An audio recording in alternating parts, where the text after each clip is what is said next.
দেশের অধিকাংশ কৃষকের আর্থিক সক্ষমতা কম হওয়ায় যে কোনো প্রাকৃতিক দুর্যোগ, বিশেষত বন্যা, কৃষকদের কাছে অনেকটাই ট্রমার মতোই হয়ে গেছে বলছেন কৃষিখাত সংশ্লিষ্টরা। এদিকে কৃষি মন্ত্রণালয় জানাচ্ছে, অতিবৃষ্টি ও উজান থেকে নেমে আসা পাহাড়ি ঢলে সৃষ্ট সাম্প্রতিক বন্যায় দেশের বিভিন্ন জেলায় ৩,৩৪৬ কোটি টাকার ফসলের ক্ষতি হয়েছে। কৃষককে বাঁচাতে ও কৃষিখাতের উন্নয়নে কৃষির জন্য স্বতন্ত্র পঞ্চবার্ষিকী পরিকল্পনা প্রণয়নের তাগিদ দিচ্ছেন খাত সংশ্লিষ্টরা। কৃষিকে ঘিরে একটি পঞ্চবার্ষিকী পরিকল্পনা করতে হবে।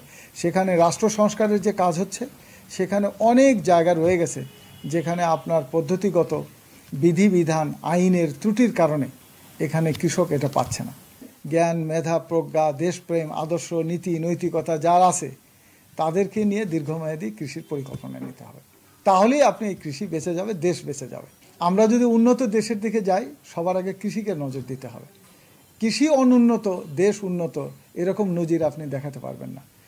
যে পাশ্চাত্যের সোসাইটিতে যারা কৃষক মার্সিডিজ চালায়, তার নিজস্ব প্লেন আছে, সে একটা উন্নত জীবনের অধিকারী, সমৃদ্ধশালী জীবনের অধিকারী। আর আমাদের দেশে কৃষক যিনি দরিদ্র, অবহেলিত, নিষ্পেষিত। আমেরিকায় যান, সেখানে দেখবেন যে এখানে এই সমস্ত কাজে কিন্তু ইন্স্যুরেন্স কোম্পানিরা ওই প্রাণী সম্পদ রক্ষার জন্য তারা চিকিৎসা সুবিধা দিচ্ছে, কিন্তু তার বিনিময়ে তাকে একটা ইন্স্যুরেন্সের প্রিমিয়াম দেওয়া হচ্ছে। আমরা ফসলের ক্ষেত্রেও আমরা একটা যেগুলো দামি ফসল, সেই সমস্ত দামি ফসলে বিশেষ করে ধরুন যেগুলো আমরা দামি ফল, মূল, শাকসবজি যেগুলো চাষ হচ্ছে, এর মধ্যে যেগুলোতে মূল্যবান অর্থকরী ফসল, সেগুলোর দিয়ে কিন্তু বীমা শুরু হতে